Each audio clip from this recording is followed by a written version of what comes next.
important in the running of his government? No post is less important or more important than the other, because when you look at the government, it's like a vehicle. Every component of the vehicle, big or small, make the vehicle move faster or slower. So no matter where you are in government and what level you are, you should not see yourself as less important than the person you think is higher than you are.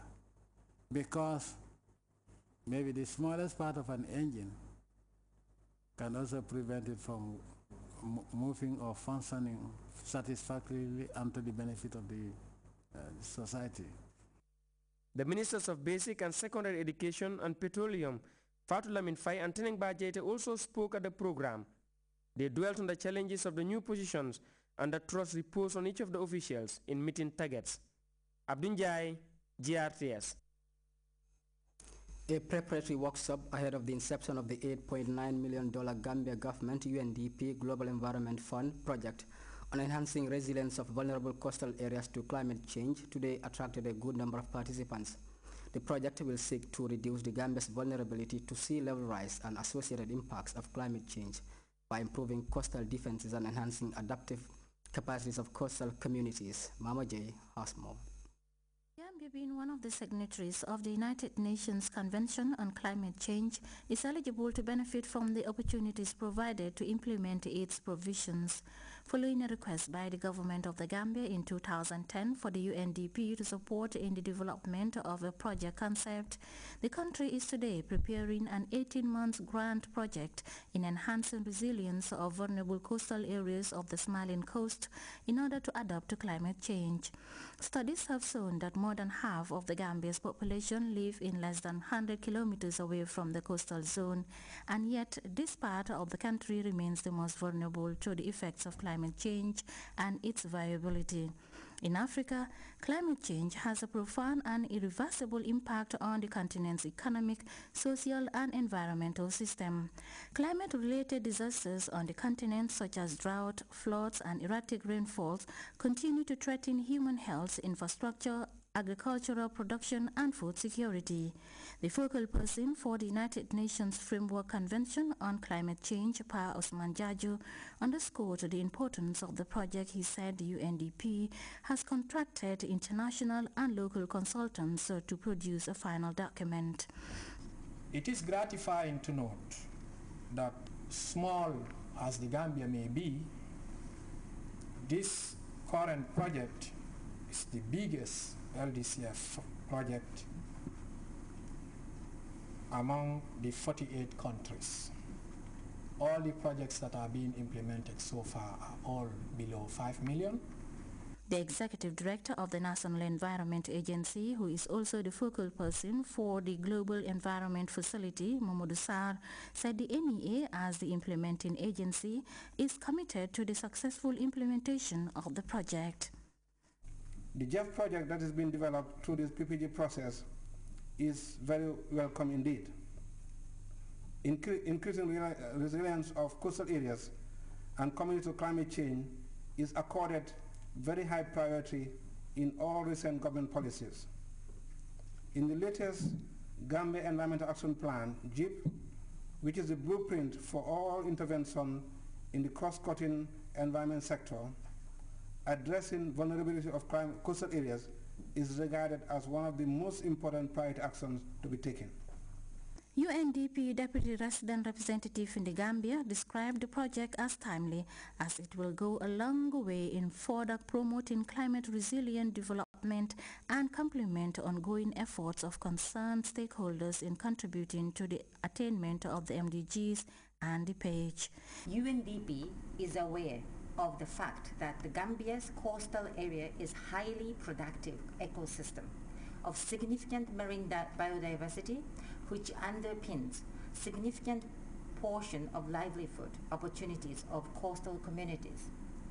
However, with its low-lying coast, the Gambia is vulnerable to the effects of climate change, such as coastal erosion, which is one of the most serious environmental challenges facing the country. The Minister of Works, Construction and Infrastructure, Francis Leighton-Bourge, deputized for the Forestry and Environment Minister. According to Minister Bourge, it is projected that a rise in sea level of 1 meter will result to inundation of an area of about 92 kilometers squared in the coastal zone, including the capital city of Banjul. Therefore, it is our fervent hope that more appropriate techniques and technologies will be adopted to deal with coastal erosion and help communities manage the effects of climate change. It's important to note that whatever measures are adopted, that effective monitoring and maintenance should also be pursued in order to ensure sustainability of the protective measures. According to officials, the Climate Resilient Project also seeks to strengthen policy institutions and individuals mandated to manage coastal areas. Mama J, GRTS. Senior officials of the National Youth Service Scheme and members of the body's board of directors have been assessing the progress of core members. The visits that took the officials to several private enterprises where core members are perfecting their skills also gave other stakeholders the chance to share their concerns with the team. Our Louis Mendy went along, and this is his report. NYSS, an institution mandated to provide gainful employment skills for the country's over 60% youthful population, recently completed its first phase of their annual countrywide tour. The outing created a platform for NYSS Board of Directors and senior management team to highlight the level of progress registered by the institution during the course of the year, and also discuss with NYSS regional committees, governors, and regional local authorities issues that would propel the agenda of the institution in a more progressive manner. The Mansa Konko Regional Office hosted the first meeting. This year, NYSS have deployed 200 youths to various skill training centers in the urban area. They were selected across the country. 25 of them are in Sapo undergoing training in agriculture. Aside from the provision of their training materials, stipends and tuition fees of the beneficiaries were paid by the government as usual during the course of the training. These skills are very, very vital, because if young people, after having had a formal education, acquire those skills, at the tail end of their training, they would become employable. Employable in two respects. Either they will be employed by potential employers, or probably they would be self-employed. Among pertinent issues highlighted during the highly participative discussion is the need for NYSS to immediately reactivate its regional committees, since they are the mouthpiece linking governors and local authorities with the Banjul main office.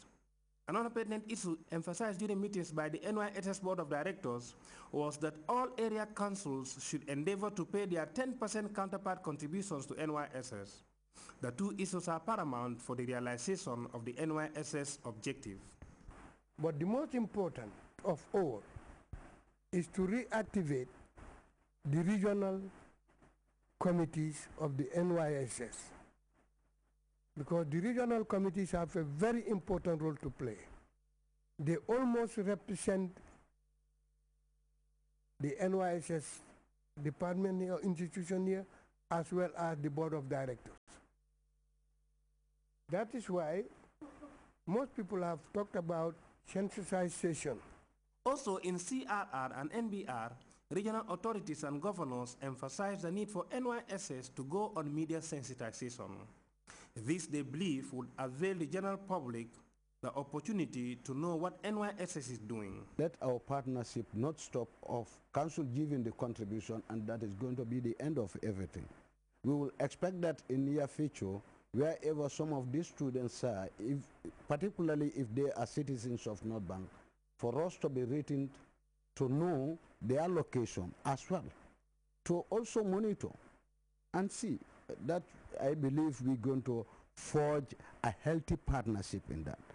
Other participants pointed out the need for NYSS to decentralize the training for the youths, since it is observed that only skill centers absorbing NYSS trainees are all in the urban areas.